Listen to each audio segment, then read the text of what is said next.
It's time to talk about June's Journey, a hidden object mystery game with a captivating detective story. When you're playing, you solve a mind-teasing mystery of the roaring 1920s while you dive into June's captivating quest to uncover a scandalous family secret and solve her sister's murder. It's mystery, it's danger, and it's romance, and you never know where the next chapter's gonna take you. If that wasn't fun enough, you get to customize your very own luxurious island estate. Seriously, I cannot stop playing. I am already on the 3rd chapter and I just started recently. Join me back in time in the glamorous 1920s. June needs your help, detective. Download June's Journey for free today on iOS and Android. If you want to listen to this episode ad-free, you can do so by subscribing on Apple Podcasts or heading over to patreon.com/The Murder Diaries pod. On Spotify, just search The Murder Diaries ad-free. Welcome to The Murder Diaries. I'm Natalie. And I'm Paige. Before we get into today's case coverage, we have some exciting news. I participated in a new docuseries called Deadly Influence: Social Media Murders. And the particular episode that I'm in covers the case of Bianca Devins, whose name you probably recognize from our coverage of it and our interview with Bianca's mom that aired earlier this year. This series is available on ID and Max from June 16th and onward. If you watch it, let me know. Chautauqua County is the westernmost county in New York. It stretches from Lake Erie down to the Pennsylvania state line. The largest city is Jamestown, which is about 70 miles southwest of Buffalo. And apart from Jamestown, the rest of the county is made up of smaller towns and villages with less than 150,000 people living in the entire county. In the late 90s and early 2000s, 3 women went missing from Chautauqua County: Lori Bova, Corrie Anderson, and Yolanda Bindics, whose name you might recognize because we covered her unsolved case in December of 2023. We actually had an exclusive interview with her daughter, Allie. Now, these 3 women's disappearances happened in different years, different locations, and the women were all different ages. But their cases intertwine. These are their stories. Used to think it's in my head, but I'm walking with the dead. Lori Bova was born Lori Cece on November 26, 1970, to parents Jim and Sue Cece. Lori loved her older sister Jennifer, and the pair remained close as they grew up. From 2-year-old Lori following Jennifer to school one day to working together at a jewelry store as young adults, the sisters were inseparable. Jennifer said Lori was easygoing, selfless, and fun to be around. When they worked the same shifts at Kay Jewelers, they were always laughing and having fun. When Lori was 19, she met Tyrone Bova, who would later become her husband. The pair married on July 15, 1995. Tyrone was accepted into the police academy, and the couple briefly moved to North Carolina for his training.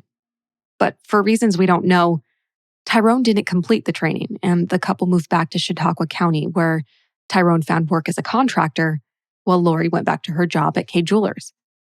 They moved into an apartment on Newark Avenue in Lakeland. It's a small village with a population of 3,000. This was a temporary arrangement while they looked for a home to buy. Then 2 years later, in the summer of 1997, they were about to close on a house in Jamestown, which, if you remember from the top of the episode, is another town in the county. They were also about to celebrate their 2nd wedding anniversary. Unfortunately, Lori wouldn't see either of those milestones. That brings us to June 7th, 1997. Lori and Tyrone met Lori's middle sister, Renee, and her husband for dinner at Red Lobster in Lakewood. The foursome stayed at the restaurant, enjoying each other's company until around 10:30 p.m. when they called it a night and headed for their respective homes. Now, it's important to note that Lori and Tyrone's apartment was about a 5-minute drive from the restaurant, so not very far. Hours pass, and around 5 the next morning, Tyrone calls Jennifer, who, as you remember, is Lori's oldest sister. And he tells her Lori's missing. Jennifer calls Renee, their middle sister, and asks if Lori had gone over to her place. But she said no. She hadn't seen Lori since leaving the restaurant the previous night. So now they want to know what's going on. They talk to Tyrone, and According to him, when he and Lori arrived at home, they had a fight and Lori had gone outside for a cigarette and a walk to calm down around 2 a.m. She never came back home, though. Renee and Tyrone drove around Lakeland together looking for Lori. Renee later said, "I remember him stopping in front of a garbage dumpster. He asked me to look in the dumpster because when we find her, it may not be good. I remember the sick feeling I had in my stomach and how scared I was to be in the car alone with him after he said that. I hadn't yet come to accept that Lori could have gotten in harm's way. Although if I had allowed myself to listen to my intuition and the sick feelings I experienced when I first received the phone call, I should have known." By 11 a.m., after hours of driving, there still was no sign of Lori. So Tyrone contacted the Lakewood police and reported his 26-year-old wife missing. Tyrone told the police about the argument and Lori leaving around 2 a.m. Officers went to the New York Avenue apartment, and that's where they found Lori's purse with money, ID, and cigarettes, which they noted as strange since they had been told Lori had gone out for a smoke. But apart from that, there was nothing strange or of note at the apartment, and no sign that a crime had occurred there. In the days following Lori's disappearance, the police and Lori's family searched for any sign of her. New York Avenue is located very near Chautauqua Lake. In fact, the yacht club is at the end of the street. So dive teams searched the water. Helicopters were used to search a larger area, which dogs were employed on the ground to sniff out clues. But none of these searching methods turned up any sign of Lori. 6 days later, Lori's family asked for volunteers to help with the search, and they asked for donations to fund a reward, which eventually got to $10,000. On June 15th, 120 volunteers combed a densely wooded area near the apartment. But there still was no sign of Lori. Lori's family was gravely worried about her well-being and told the local news that they were trying to stay strong and focus on the search. One of Lori's sisters told the newspaper that not contacting her family and friends is very much out of Lori's character. So the family continued daily searches over the summer. By June 27th, the investigation was ongoing, and no suspect or person of interest had been named. But as many of us who consume true crime know, whether you're listening to podcasts, watching documentaries, reading books, it's very common for the spouse to be heavily scrutinized in these type of situations. And this case was no exception. Tyrone had been interviewed by police. However, on June 21st, he obtained a criminal defense attorney. And the police were told that all of their questions needed to go through the lawyer from that point forward. As a result, this slowed things down significantly. One detective said, "It's his constitutional right to have an attorney." But we're kind of mystified by it in this case. There's no evidence of any crime at this point. Tyrone also refused to speak to Lori's family after this, and he stopped answering her mother Sue's calls. Instead, Tyrone's own mom called Sue, and she told Sue that Tyrone cried himself to sleep every night. But Sue didn't see that as an explanation as to why he suddenly stopped contacting her. Lori's bank account was still untouched in August, and police suspected that she had met with foul play. However, beyond that, they didn't have any clues as to what happened to her or where she was. The case was still considered a missing persons case, as there was no body or evidence to suggest a death. Sue and the rest of the family were still searching for Lori every day. Sue told the Associated Press, "Each day gets harder and harder. It's not going to be the same until we find Lori." Then there was a glimmer of hope on September 22nd, when a fisherman on Chautauqua Lake found a clump of long human hair. It was brown like Lori's, and investigators hoped it may be the first sign of her.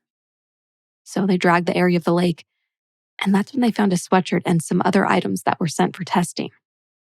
Unfortunately, none of the items, including the hair, matched Lori.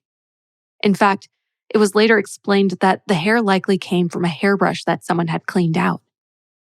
Investigators were disappointed, to say the least.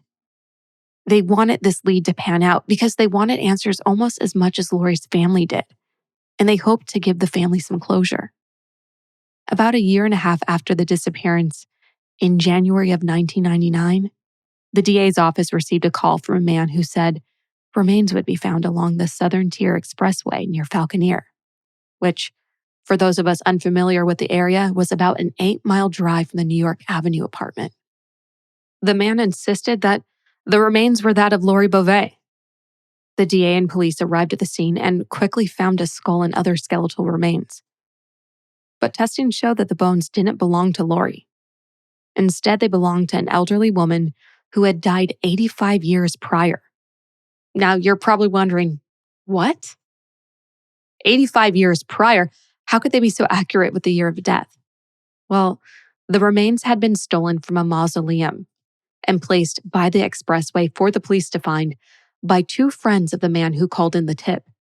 The tipster was none other than Laurel Huffman Jr., a career conman and a jailhouse snitch who is currently serving 6 to 12 years for grand larceny. That's a long time. And Laurel wanted to get out early. He hoped that calling in a tip about Lori would help him negotiate an early release, and he could claim the $10,000 reward at the same time. He told the friends that he would share the reward with them in exchange for their part in the grave robbery. But that plan backfired, and he was charged with burglary and the theft of the skeletal remains. As for the two friends who actually did the stealing, well, they avoided charges by cooperating with the police. The following year, Lori's family announced that the reward had increased to $50,000 in the hopes that the case could get back in the news and generate more leads, as it had slowly been growing cold. Thousands of new posters with the updated reward amount were circulated around the town too. Unfortunately, this didn't work, and no new tips came in. The case grew colder and colder until September of 2006, when remains were found in a heavily forested area of Chautauqua County. Police thought the remains were either that of Lori or another woman, Yolanda Bindics, who had gone missing over 2 years earlier. Testing showed the remains were those of Yolanda, a 25-year-old mother of 4 from Jamestown. The 10-year anniversary of Lori's disappearance came and went, with no news or closure for her family. Police were re-interviewing anyone they could in the hopes that they could get more information. But there was one person they couldn't speak to, Tyrone, her husband. And a decade later, he was still refusing to cooperate with authorities. In fact, he had since moved to North Carolina, where he was living with his new wife and 2 sons. Sue spoke to the media for the anniversary and said, "It all seems so surreal that it's been 10 years. When I think about being apart, I couldn't stand 10 minutes, let alone 10 years. We still have hope and faith. Until we find out something different, we're trying to remain positive." She also said, "I think about all the years that have passed and everything Lori has missed and what we have missed with her. I feel so blessed for the years Lori was in my life. Lori will be in my heart forever." Cold case card decks have been used in multiple states as a way to get case details in front of inmates in the hopes that they may have information that can help police.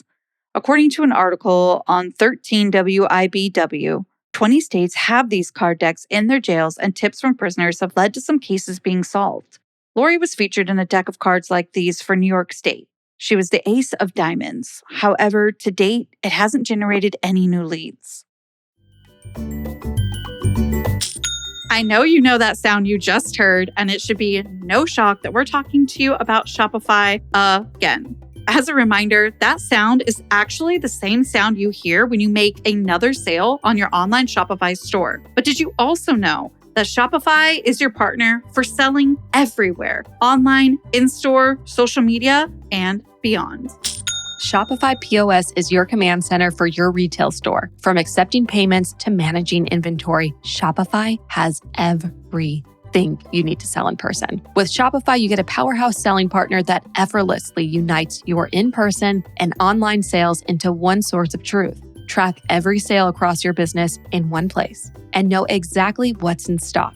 Connect with customers inline and online. Shopify helps you drive store traffic with plug-and-play tools built for marketing campaigns from TikTok to Instagram and beyond. Get hardware that fits your business, take payments by smartphone, transform your tablet into a point-of-sale system, or use Shopify's POS Go mobile device for a battle-tested solution. Plus, Shopify's award-winning help is there to support your success every step of the way. Do retail right with Shopify. Help yourself and your business by signing up for $1 per month trial period at shopify.com/murderdiaries, all lowercase. Go to shopify.com/murderdiaries to take your retail business to the next level today. Shopify.com/murderdiaries. During an interview with the Post-Journal in September of 2008, police said they had re-interviewed 30 to 40 people. And through those interviews, they learned new information and were going about the case at a new angle. But they didn't give any further information and were not entitled to it. A spokesperson for Lori's family spoke to the Post-Journal. They said they were grateful for the detective who hadn't given up on Lori's case. They said there wasn't a day that went by that Lori wasn't on their minds. She said, "You see things like this happening on TV all the time, but we're living it. All we can do is not let her be forgotten and pray every day." In October 2008, another woman from the area went missing. Her name was Corrie Anderson. Born Corrie Lynn Baker on April 4th, 1972, Corrie grew up on a dairy farm in western New York. When she was 18, she married and had 2 daughters.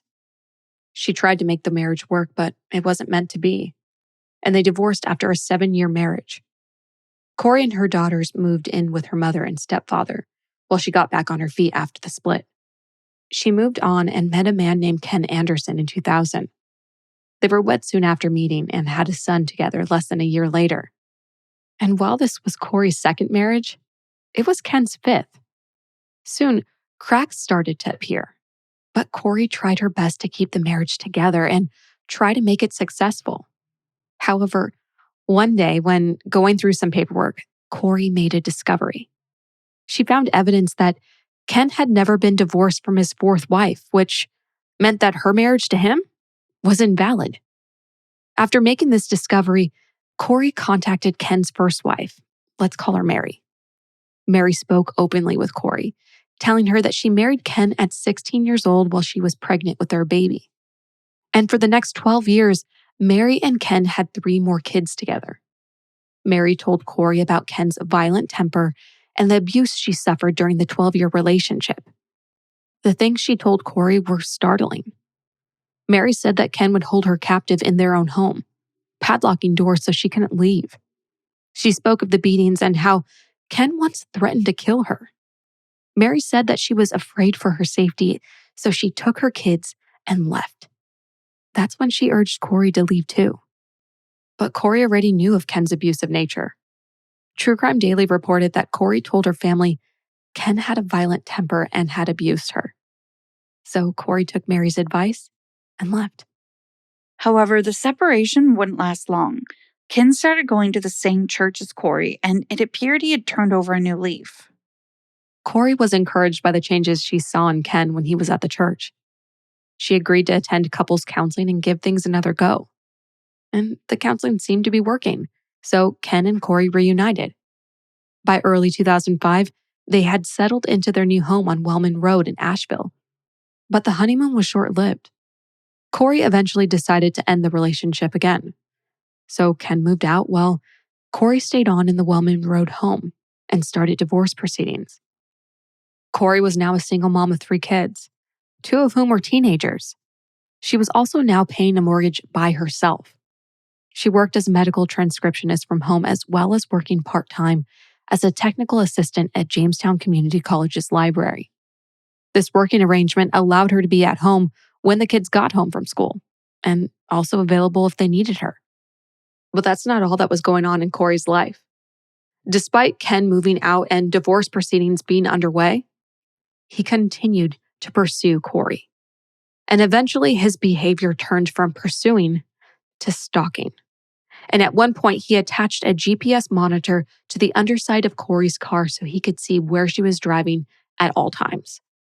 Corrie discovered the tracker and reported it to the police. Ken was subsequently arrested, and Corrie was given a protective order for herself and the kids.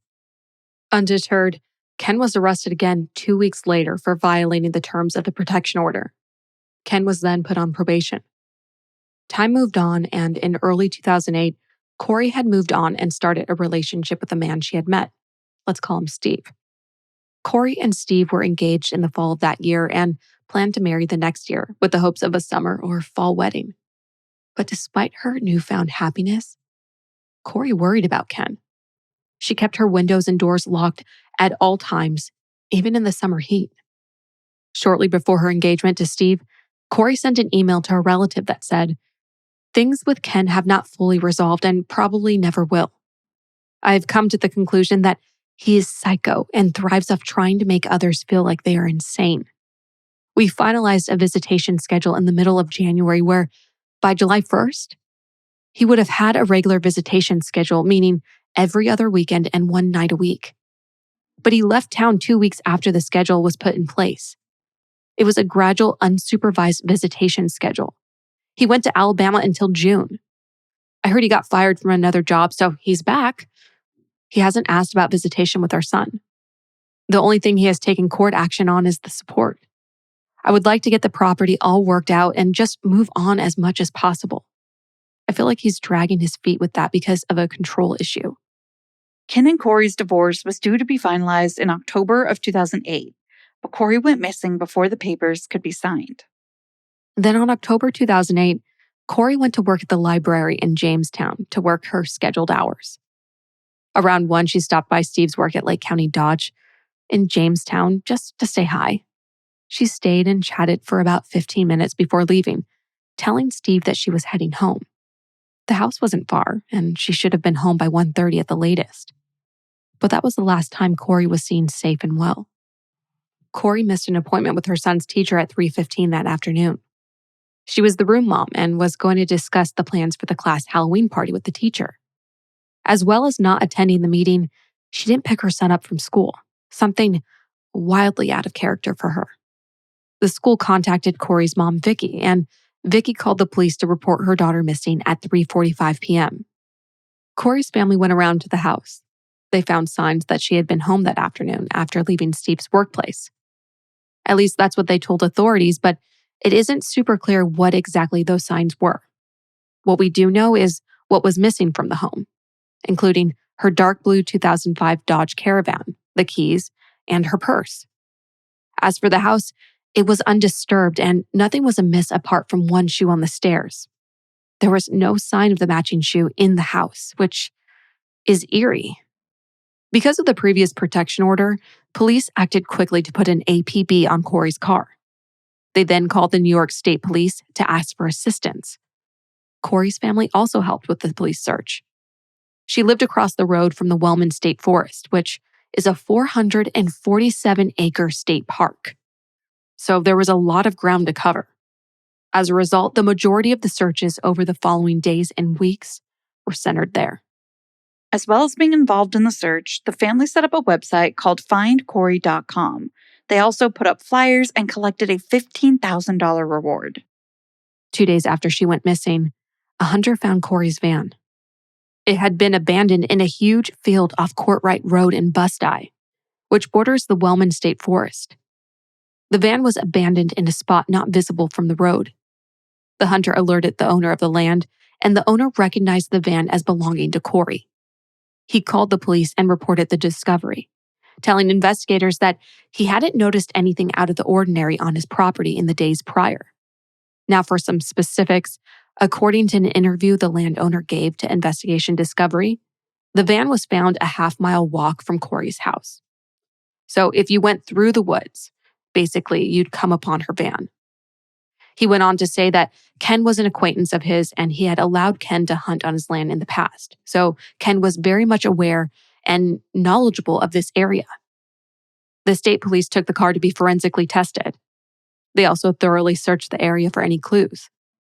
It's not clear if that search turned up any evidence, but at this stage, the DA said they were not able to rule out foul play. However, they didn't say that it was suspected either. After the car was found, Ken was questioned for hours, and his house was eventually searched as well. Though at the time, he was not named as a suspect or person of interest. By November 1st, There was no new developments in the case. Corrie's family held a vigil for her. 2 weeks later, Corrie's family put out a request to hunters in the area to look out for Corrie, or any sign of her. It had snowed twice since Corrie disappeared, but it was thawing, and the family hoped that evidence that was hidden by snow may now be visible. Corrie's family hoped against hope that she was still alive and wondered if she was being held against her will somewhere. Vicky, her mom, begged for the potential captor to let Corrie go home to her kids. By mid-November, the police agreed that Corrie's disappearance was a criminal matter, and they named Ken Anderson as their only person of interest. A detective told the Post-Journal, "I know that everyone involved in the investigation and the search understands how important it is to find Corrie as soon as possible for the sake of her family and the community. We will leave no stone unturned." But Thanksgiving came and went, with Corrie's family setting a place for her at the table. They believed that Corrie was out there somewhere, alive, and setting a place for her was their way of showing that they hadn't given up on finding her. Her sister Autumn told Buffalo News, "Thanksgiving was difficult for us. We had an empty place for Corrie. We miss her a lot. But the whole family strongly believes, through our faith and intuition, that she's alive. We feel she is being held captive against her will." By December, coverage of Corrie's case had slowed significantly. Then the new year arrived, a time of new beginnings and hope. And police were still investigating, but they were still no closer to an answer. In April, more than 200 volunteers combed the area near Corrie's house. But again, nothing was found. The cases of Lori and Corrie met in October of 2009, when remains were found in a nearby county. Both families hoped that they would finally have an answer. Dental records show the remains didn't belong to either woman, and the families went back to their painful wait for answers. In 2013, there was further reporting on Lori's case for the 16th anniversary of her disappearance. A friend and the family spokesperson told the Post-Journal, "We have been waiting 16 years. That's a long time not to know. It's the not knowing what happened. We love her. We miss her. There's not a day that goes by that I don't think about her. She's always in our hearts." The police commented that the investigation was still open, and they were frustrated by Tyrone's lack of cooperation. They felt that there were people with information that hadn't come forward, and that information could be very helpful to the investigation. Corrie's investigation was also open, but growing cold with new information coming in. In 2016, New York police received a tip that said to search an area near to where Corrie's van had been found. Using metal detectors, police found evidence, namely Corrie's key and the missing shoe, the one that matched the shoe found on her stairs. This discovery was hard on the family, who still had no answers. By this time, they had given up hope that Corrie was still alive. In November of 2016, Ken Anderson was arrested at a Days Inn in Richmond, Kentucky, on charges of kidnapping, rape, and unlawful imprisonment of a woman. The woman in question was his sixth wife. Although they were still married, they were estranged and she had a restraining order against him. This was due to his history of assaulting her. She also said he was extremely controlling. According to his sixth wife, Ken had kidnapped her in Jamestown, New York, and took her to Richmond, Kentucky, where he held her against her will in a hotel room. He sexually assaulted her and threatened to kill her if she tried to escape. She had been reported missing and police managed to track her down and rescue her. Ken entered not guilty pleas to all of the charges. However, he later entered a guilty plea to an amended charge of unlawful imprisonment. He was subsequently sentenced to 12 months, which was to be conditionally discharged. Conditional discharge is a legal judgment that essentially states that a defendant is guilty of a minor crime. However, the defendant is not formally convicted, and the judgment is removed from the person's record after a period of time, as long as various conditions are met. Are you looking for another podcast? Well, Olivia and Stephanie from True Crime Society might be it for you.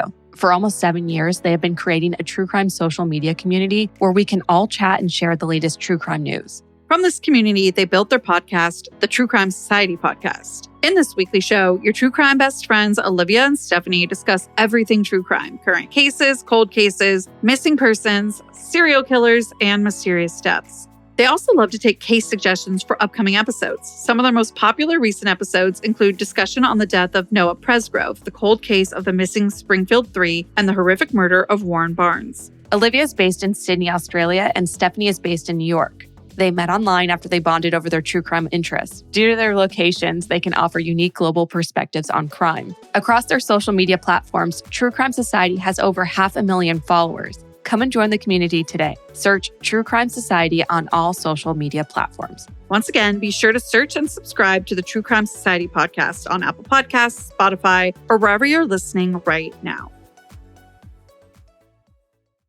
When Ken was arrested, Corrie's mom, Vicky, told HuffPost that she was hopeful that this was the beginning of the end. While he was being held, Corrie's sister told Spectrum News 1, "I'm happy that he's in jail, that he can't hurt anybody else. I feel awful for the woman that this has happened to. However, on the other side, he's not in there because of Corrie, so that bothers me. I'm glad he's in there, but it's in like a way that he's still getting away with it." 3 years later in 2019, police told WGRZ that Corrie's case was still actively being investigated. They said they were still conducting searches and using new DNA technology to test evidence collected from Corrie's house and van. As for Lori's case, the person police most wanted to speak to in regards to Lori's disappearance, Tyrone, died in June of 2018. He and his family were in Utah on vacation when an oncoming vehicle crossed the center line and crashed into the family car. Tragically, Tyrone, his wife, and one of his sons were killed in the collision. His other son was left in critical condition. Following Tyrone's death, the Lakewood Bust-Eye police chief told Spectrum News 1 he knew the answers to where she was and what happened to her. He was our person of interest in the case, and he still is, even though he is now deceased. The chief said the crash was tragic, and it left them without a link to Lori. He said, "It does dim some of the hope that we were going to solve this." Lori's family also released a statement after the crash, saying that they were praying for Tyrone's son, who was still in the hospital in critical condition. Both cases are still open and being investigated. In 2021, the police spoke to the Post-Journal to give an update on Lori's case. The lead detective on the case from 1997 until 2013 had retired, but he told the Post-Journal that he still thought of Lori's case daily. He said that he believes that there are people in the community with information, and they could provide the answers needed to close the case. Lori's sister Jennifer told the Journal that the last 24 years had gone by fast. She said, "You just go on doing everyday things like work, life in general. Every birthday, anniversary date of her disappearance and holidays are the hardest. Wondering who she would be today, what her kids would have looked like, what career she would have chosen. In my mind, she's still 26. 2 sets of remains were found in northern Chautauqua County in September of 2021. Lori and Corrie's families hoped, once again, that this would be the discovery that would bring them home. The remains were tested, and while awaiting answers, Lori's family told the Post-Journal that they hoped one set of remains would match Lori. But even if they didn't, they were happy that another family would be getting answers. By this time, Lori's mom had passed away, never knowing what happened to her daughter. Corrie's family also spoke to the Post-Journal and were also hoping a set of remains would be identified as Corrie's. Vicky told the publication that she wanted closure. And unfortunately for both families, the remains didn't match Lori or Corrie. After the remains were ruled out as Lori and Corrie's, a detective working on Corrie's case told Spectrum News 1 that the sheriff's office was going to team up with the DA's office and other law enforcement agencies to set up an unsolved crime division. That division would work on Corrie's case. Most recently, in July of 2023, another podcast reached out to the state police and asked about Corrie's case. They were told that the case was still open and active, and the lead detective still follows leads and conducts interviews. The lead detective also said that the family still holds yearly searches in the area where the car was found. State police are no longer commenting on suspects or persons of interest in any cases, including Corrie's. However, it's been said that no one has been ruled out, including Ken. Anyone with information regarding Corrie's case is asked to call the New York State Police at 716-665-3114. That's 665-3114. No tip is too small. A tiny detail could be the key to unlocking the case. And if you don't have any tips, but you still want to help Corrie's case, join the Facebook group, Help Find Corrie Anderson. When she went missing, Corrie was 36 years old, 5'11", 170 pounds. She has green eyes and chin-length blonde hair. She was last seen wearing black corduroy pants, a black leather jacket, and small wire-rimmed glasses. And anyone with information regarding Lori's case is asked to call the Lakewood Bust-Eye Police at 716-763-9563. That's 716-763-9563. You can remain anonymous. Remember, any small detail could be the key to the investigation. Again, if you don't have tips, but you still want to help Lori's case, join the Facebook group, Still Missing Lori Bova. When she went missing, Lori was 26 years old, 5'4", 110 pounds. She's white with brown hair and green eyes. She was last seen wearing a gray sweatshirt with Freeport, Bahamas on the front, gray sweatpants, and white sneakers. That's it for this week, but as a reminder of our exciting news, I participated in a new docuseries called Deadly Influence Social Media Murders. Check out the entire series and my interview in the Bianca Devins episode. It's available on ID and Max from June 16th and onward. Make sure to follow us on all of our socials at The Murder Diaries Pod. And until next time, Stay safe. bye. Seeking the truth never gets old. Introducing June's Journey, the free-to-play mobile game that will immerse you in a thrilling murder mystery. Join June Parker as she uncovers hidden objects and clues to solve her sister's death in a beautifully illustrated world set in the Roaring '20s. With new chapters added every week, the excitement never ends. Download June's Journey now on your Android or iOS device, or play on PC through Facebook Games.